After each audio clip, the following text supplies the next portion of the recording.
In the late 19th century, Jules Verne penned a series of never-published sketches for a machine he called the Gearwork Cognition Engine, GCE.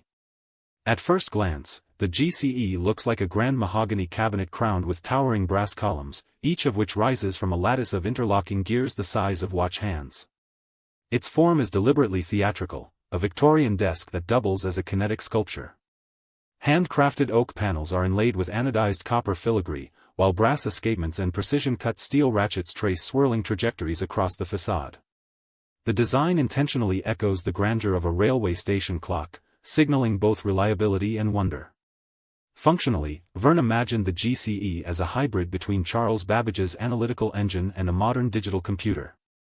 Instead of punched paper, the user feeds data via brass cartridges punched with a rotary cipher, each tooth corresponding to a binary digit.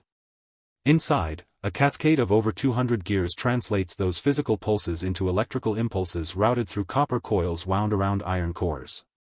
The machine's heart is a steam-driven flywheel that supplies the constant torque needed for both mechanical calculation and powering a nascent vacuum tube display, a crystal-clear glass panel that flickers with alphanumeric output, like a proto-monitor.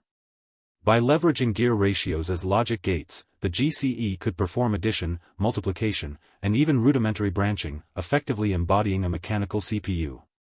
Aesthetically, the engine marries the ornate elegance of Victorian ornamental metalwork with the clean line of early 20th century industrial design. Every gear is polished to a mirror finish, catching the warm amber glow of gas lamps that illuminate the workspace. The brass bronzework is gilded at the intersection points, turning functional joints into decorative highlights.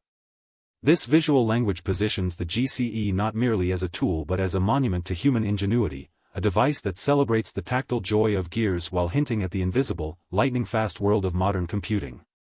Though never built, the Gearwork Cognition Engine continues to inspire contemporary makers, reminding us that the boundary between art and engineering is as fluid as the pistons that drive it.